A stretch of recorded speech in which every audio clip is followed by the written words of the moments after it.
Three news stories for you. Firstly, we have some updates regarding ongoing Ukraine-Russia tensions. Putin and Joe Biden are on telephone now when I'm recording this video. Secondly, viewers, TPLF was designated as a terrorist outfit last year in May.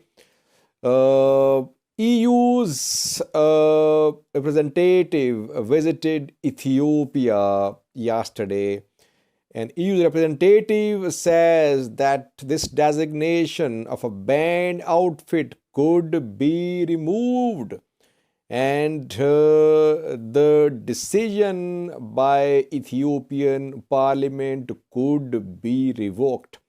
Thirdly, viewers, Amina Mohammed, the UN's Deputy Secretary General, visited Ethiopia and she visited four regions: Afar, Amhara, Somali, Tigray. She has summed up her visit by saying trust has been broken in Ethiopia. I like her explanation of what's happening in Ethiopia. Trust has been broken. What does she mean by that? We have a video clip of Amina for you. Firstly, viewers, Ukraine, Russia tensions, some updates for you.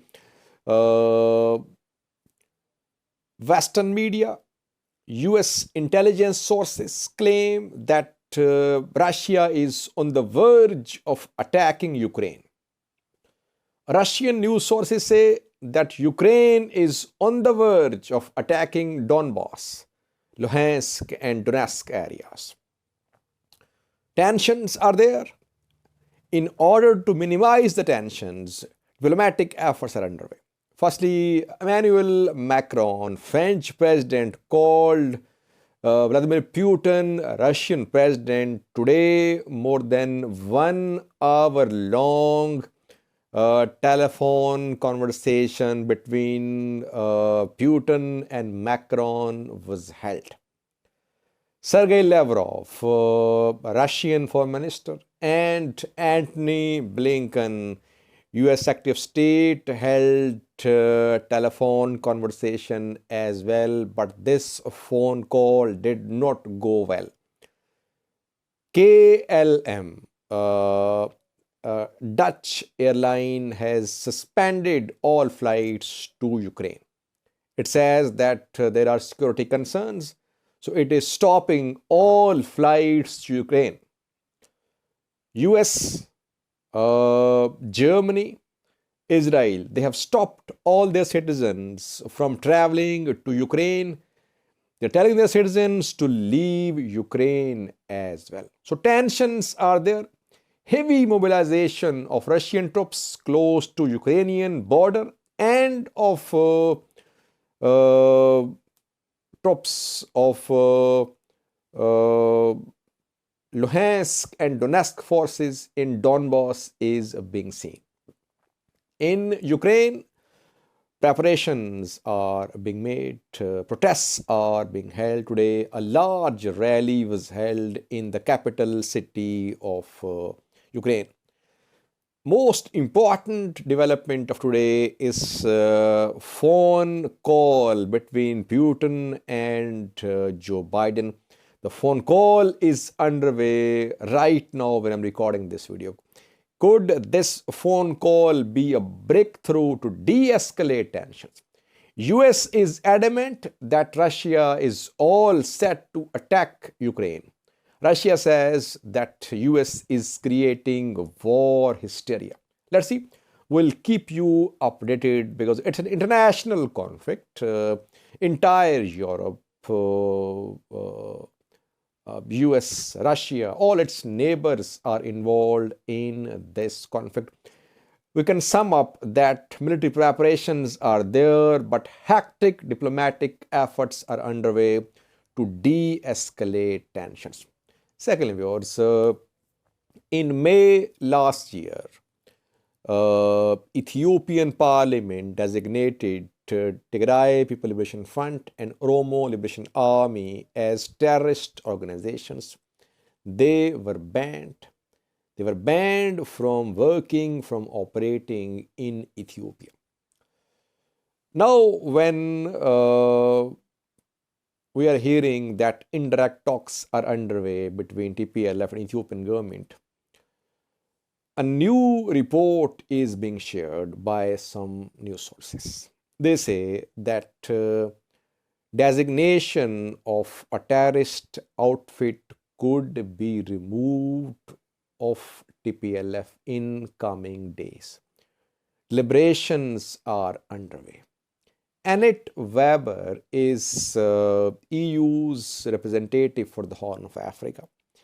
She has visited Ethiopia. She has talked to the stakeholders to Ethiopian conflict. And she says there is possibility that TPLF could be delisted as a terrorist organization.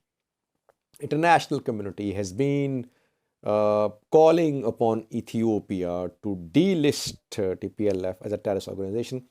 We saw a demand from Kenya as well. Kenya also called for the removal of this designation from TPLF. So it means that it is under consideration that Parliament could revoke its earlier decision. Of course, that decision will have to be revoked by the Parliament because they were declared banned or fits by the Parliament in May last year. So once again, Parliament will come into play. Will the Parliament make this decision or not? It remains to be seen, but discussions are reportedly underway. Lastly, viewers, Amina Mohammed, UN's Under-Secretary General, visited Ethiopia. She attended Africa Union Summit. Then she visited 4 Ethiopian regions, Amhara, Afar, Somali, and Tigray. She did not take any sides. She says that all Ethiopians are suffering. All Ethiopians are suffering, especially women are suffering in all regions. In Tigray, in Amhara, in Afar, in drought-hit areas as well, women, children, elderly are suffering more. And she summed up her visit by saying trust has been broken in Ethiopia.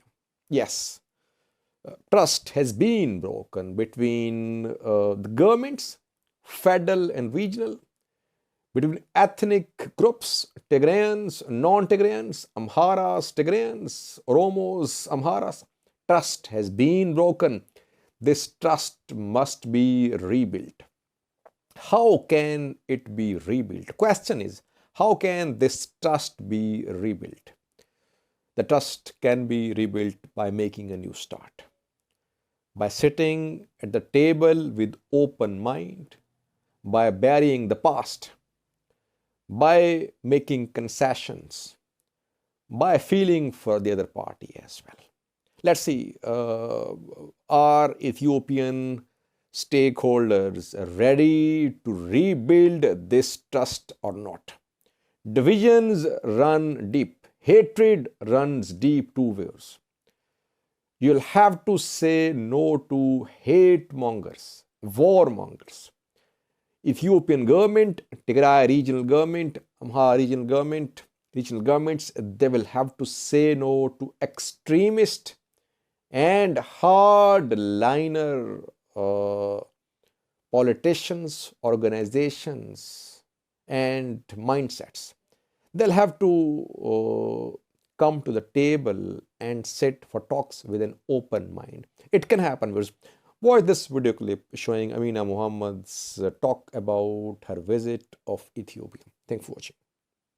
Finally, maybe what I would say is that for me, trust has been broken in Ethiopia, and we need to find ways to support the country, the leadership, the people, find that pathway back to rebuilding that trust and therefore rebuilding peace for their people.